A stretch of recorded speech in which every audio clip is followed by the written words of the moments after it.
ഇന്ന് നമ്മൾ വന്നിരിക്കുന്നത് ഗ്ലാസ്ഗോ തന്നെയുള്ളൊരു ഇന്ത്യൻ റെസ്റ്റോറൻറ്റിലാണ്. ബനാന ലീഫ് എന്നാണ് ഈ റെസ്റ്റോറൻറ്റിൻ്റെ പേര്. ഞങ്ങൾ ഗ്ലാസ്ഗോ സിറ്റി സെൻറ്ററിൽ വന്നപ്പം വിശന്നപ്പോൾ കയറിയതാണ് ഈ ഒരു റെസ്റ്റോറൻറ്റിൽ. ഇത് അത്ര എക്സ്പെൻസീവ് റെസ്റ്റോറൻ്റ് ഒന്നും അല്ല, ഒരു മിനിമൽ റേറ്റ് തന്നെ ഉണ്ടായിരുന്നുള്ളൂ. അങ്ങനെ ഞങ്ങൾ അകത്തോട്ട് കയറിയപ്പോൾ തന്നെ ഭയങ്കര നല്ല ഇന്ത്യൻ സാധനങ്ങളൊക്കെ ഇരിക്കുന്നുണ്ടായിരുന്നു. ലൈക്ക് കഥകളിയുടെ മുഖം, പിന്നെ പത്മനാഭസ്വാമി, പിന്നെ ഒരുപാട് ക്ഷേത്രങ്ങൾ, അങ്ങനെയെല്ലാം. നമ്മളിവിടെ നിന്ന് ഓർഡർ ചെയ്തിട്ടുണ്ടായത് ഒരു കേരള താലി മീൽസ് പോലത്തെ ഒരു ഐറ്റം ആയിരുന്നു. അതിനകത്ത് ചപ്പാത്തി വരുന്നുണ്ട്, അപ്പളം വരുന്നുണ്ട്, ചോറുണ്ട്, പിന്നെ പൊട്ടറ്റോ കൊണ്ട് ഒരു ഉപ്പേരി ഉണ്ടായിരുന്നു, പിന്നെ രസം ഉണ്ടായിരുന്നു, സാമ്പാറും ഉണ്ടായിരുന്നു. ഇത് ശരിക്കും പറഞ്ഞു കഴിഞ്ഞാൽ ഇതൊരു തമിഴ് റെസ്റ്റോറൻ്റാണ്. അങ്ങനെ ഞാൻ ചോറാണ് കഴിച്ചത്, ഹൃദ്യ ചപ്പാത്തിയാണ് കഴിച്ചത്. ബിക്കോസ് അവൾക്ക് ചപ്പാത്തിയാണ് താല്പര്യം എന്ന് പറഞ്ഞു. അങ്ങനെ എനിക്ക് പിന്നെ ചോറ് തന്നെ വേണമായിരുന്നു. അപ്പോൾ ഒരു തമിഴ് പൊന്നി കൊണ്ട് വെച്ചിട്ടുള്ള ഒരു നല്ലതരം ചോറായിരുന്നു.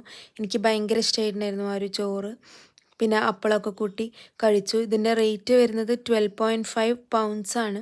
ഇത് അത്ര വലിയൊരു റേറ്റ് ഒന്നും അല്ല, ബിക്കോസ് ഇത് സിറ്റി സെൻറ്ററിൽ തന്നെയുള്ളൊരു റെസ്റ്റോറൻ്റാണ്. അപ്പം അവിടെ 12.5 പൗണ്ട്സ് ഒരു തമിഴ് റെസ്റ്റോറൻറ്റിൽ എന്ന് പറഞ്ഞു കഴിഞ്ഞാൽ ഒട്ടും എക്സ്പെൻസീവ് ഒന്നുമല്ല. ബിക്കോസ് നമുക്ക് പെർ അവർ തന്നെ ഒരു ബേസിക് സ്റ്റാർട്ട് ചെയ്യുന്ന ഒരാൾക്ക് തന്നെ കിട്ടും 12.5 പൗണ്ട്സൊക്കെ. അതുകൊണ്ട് അതൊന്നും അത്ര ഒരു പ്രശ്നമൊന്നുമായി ഞങ്ങൾക്ക് തോന്നിയിട്ടുണ്ടായിരുന്നില്ല. അത്രയൊക്കെ ഉള്ളൂ ഇന്നത്തെ വീഡിയോ.